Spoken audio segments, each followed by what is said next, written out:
Waagi hore waxaan sameyn jiray waxa qashin markuu soo aruuriyo isku xirxiro oo uu guriga dhan qashin meer naga dhigo waa ka daadshaa oo soo celiya waa ka daadshaa caagadaha balaastikada ah bateriyaasha danabka kaydiya iyo kaartoomada lagu sajalo alaabaha ayaa qayb ka ah agabka markii aan danta aan ka lahayn aan ku qabsano aan geyno goobaha qashin qubka ah si aan isaga fogeyno balse arrintu waa ay ka duwan tahay alaabtaas oo la qubo. Cabdiraxmaan Mahdi Shidane Qaarey wuxuu isticmaalaa safiitooyinka ka soo hara dhismooyinka, tubooyinka, kartoomada iyo haraadiga waxa aynu qubno si uu ugu sameeyo waxyaabahan oo maskaxdiisa ka soo maaxday. Cabdiraxmaan ayaa inooga warbixinaya qaybo ka mid ah hal abuurka uu soo saaray. Alaabtan arkeedaan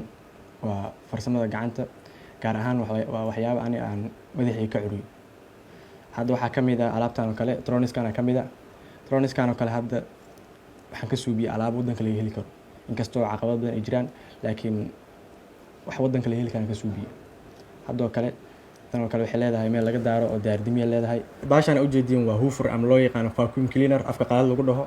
oo loogu talagalay in lagu nadiifiyo minaha wasaqada miiska iyo wixii ku mishaadil dhigi jiro waay. Laakiin waxa uu talagalay ma personal ahaan u sameysay oo shakhsi ahaan waxa uu talagalay miiska iyo wixii qashin yaal inaan ku nadiifsado. Ilaadan waxa la B-2 spreader laha waa nooc kaliya oo isticmaalo break ilaa hadda macna adduunka kale aan laga soo saarin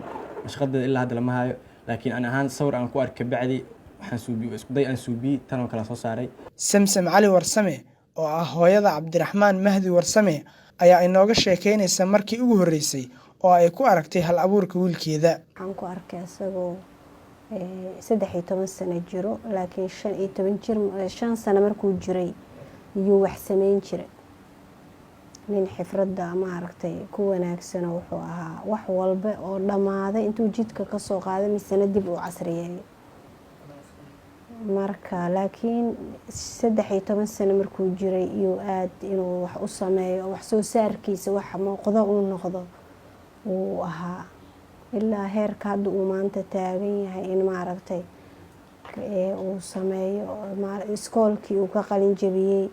uu ma aragtay xafiiskii u fadhiyo. Caqabadaha jira ayaa ka mid ah in Muqdisho aan laga helin shay'aasha yaryar ee uu u baahan yahay oo dhameystiran balse waxa uu ku qasbanaadaa in uu iibsado alaabo badan si uu uga isticmaalo shayga uu u baahan yahay oo kaliya. Inaad helin horta wadankii baa ka helin qalabka aad ka helin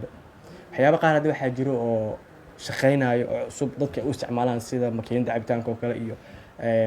nalalka iyo wax goonida ku isticmaalaan oo ku shaqeystaan faa'iido u leeyihiin. laakiin aan ahaan marka soo gato waxa laga yaabaa inaan kala baxo jib series walaas laga kala baxay laga yaabaa jibsaas kaliya oo soo gatay aslan kala baxo inta kale ay anficida laga yaabaa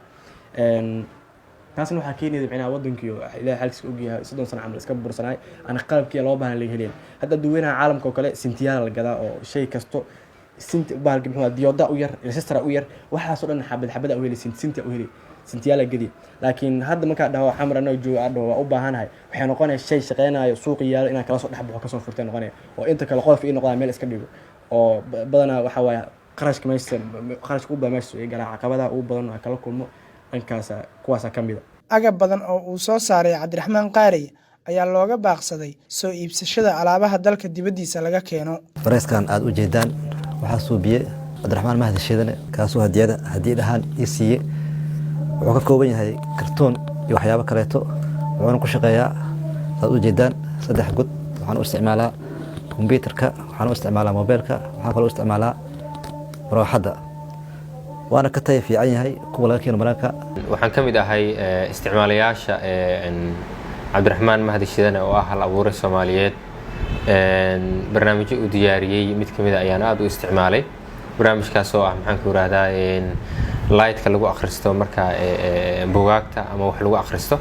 oo waliba flexible oo aan isleeyahay waa wax badan oo ka fiican yahay midka caadiga ah ee suuqyada lagu iibiyo. Albaabada hanka iyo himilooyinkiisu waa kuwa sareeya dadaal iyo dhiirigelin oo waalidkiis ka helay ayuu intaas ku soo gaaray Cabdiraxmaan Yare. Rajooyinka uu leeyahay Ilaahay inuu ku guuleeyo duco baan la daba taaganahay intii muslimiin oo xifrad lana inay sidaas isi lamida u soo waalidiinta ay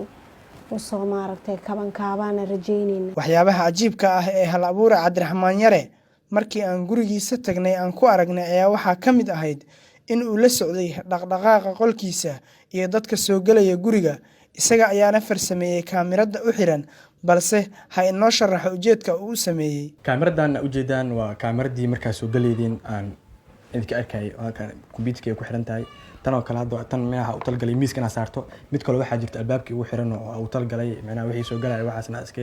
suubsado just macnaha waxa uu suubi inaa awood u leeyahay inaa suubi kar bis ogaanayo. sanad ka hor ayuu dhameeyey waxbarashadiisa dugsiga sare balse weli ma uusan u gudbin heer jaamacadeed. haddaba maxay tahay caqabada ka haysata? hooyo Samsam Cali Warsame ayaa ii sheegtay wiilkeeda in uu u baahan yahay culuum la xiriirta farsamada gacanta jaamacada dalka dibadiisa ah balse aysan u awoodin. secondarygiina wuu dhameeyey laakiin weli jaamacad ma uusan bilaabin oo jaamacad dalka wuu naga diiday. Yurubna anaga dad maaragtay iska nimca badanaanahay way noo masaabixi weysay. waxaa jira dhalinyaro badan oo la mid ah Shidane balse waayay hal abuurka meel ay ku soo bandhigaan iyo cid ka caawisa oo ay ka mid yihiin waxyaabaha ay u baahan yihiin si ay u sameeyaan ama ay u soo bandhigaan hal abuurkooda. Isxaaq Xirsi Maalin, warbaahinta Goobjoog, magaalada Muqdisho.